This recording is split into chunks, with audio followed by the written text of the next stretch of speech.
नमस्कार मित्रों। मैं रविंद्र त्रिपाठी आप सबका अपने YouTube channel cinema with Ravindra Tripathi पर स्वागत करता हूं।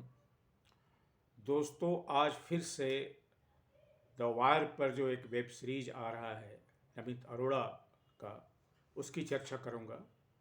और ये जो दूसरा एपिसोड आया है उनका, the Aryans and the Vedic age, a brief history of Indian civilisation, उसी की चर्चा करूंगा। ये पहला जो था वो हड़प्पन सिविलाइजेशन पर था, दूसरा आर्यन पर है। और आर्यन क्वेश्चन जो है, आर्य आर्य आए कब आए, वो इंडिजिनस थे, बाहर थे, ये भारतीय इतिहास लेखन का केंद्रीय है। मतलब जिसको कहते हैं हिंदी में बहुत मुहावरेदार और देशी मुहावरे में कहा जाए तो वह है बाप बहस है ये। मतलब एक केंद्रीय आर्य कौन थे, आए कि नहीं आए, इसका बहुत बड़ा एक सिर्फ हिस्टोरिकल क्वेश्चन नहीं है, इतिहास का सवाल नहीं है, ये कंटेम्पररी पॉलिटिक्स का भी बड़ा विषय है और इस पर अलग अलग तरह के एजेंडाज हैं।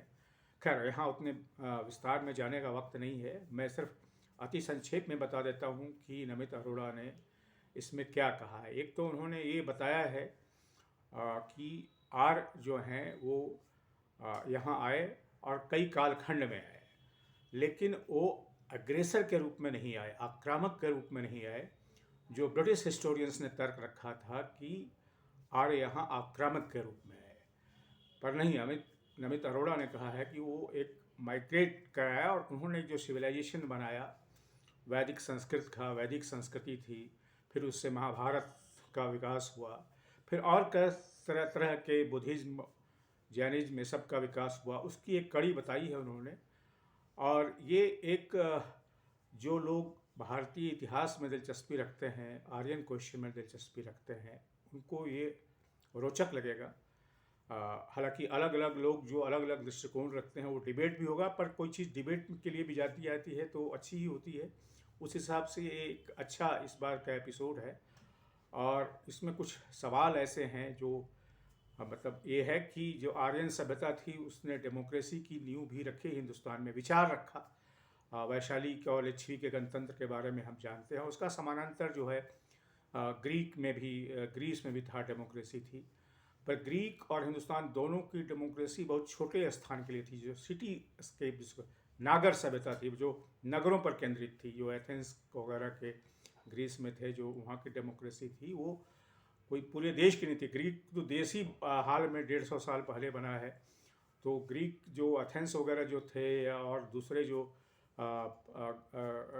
गणराज्य थे या नगर राज्य थे, वो छोटे छोटे शहरों तक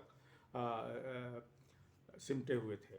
और यहाँ भी वैशाली लिच्छवी में एक बहुत बड़ा, जिसको कहते हैं कि आज जिस तरीके से डेमोक्रेसी का प्रचार प्रसार हो गया है पूरी दुनिया में, उस तरह की डेमोक्रेसी नहीं थी, पार्टिसिपेटरी डेमोक्रेसी नहीं थी।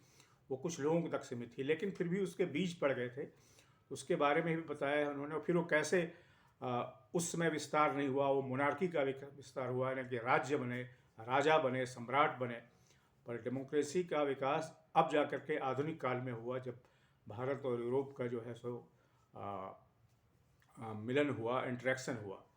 तो ये एक अच्छी जिसको कहते हैं कि आर्यन क्वेश्चन को ध्यान से समझने के लिए एक बहुत अच्छी है। आर्यन ये जो थे, आर्य जो हैं, घोड़ा लेकर के आए थे, घोड़ा उसके पहले नहीं था।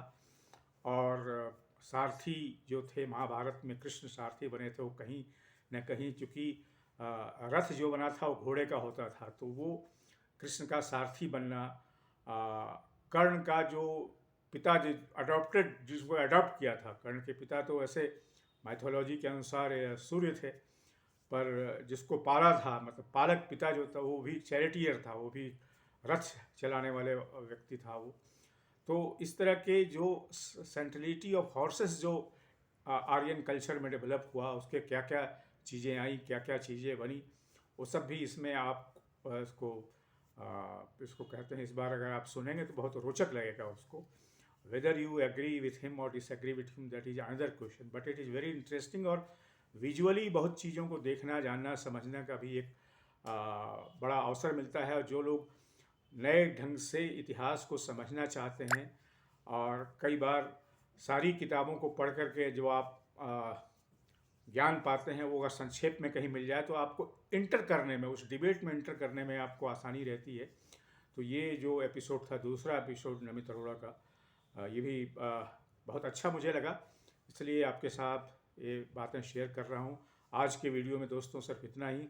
आपसे निवेदन है कि मेरे इस यूट्यूब चैनल को सब्सक्राइब करें, लाइक करें और इस पर अपने कमेंट भी करें। Thank you very much.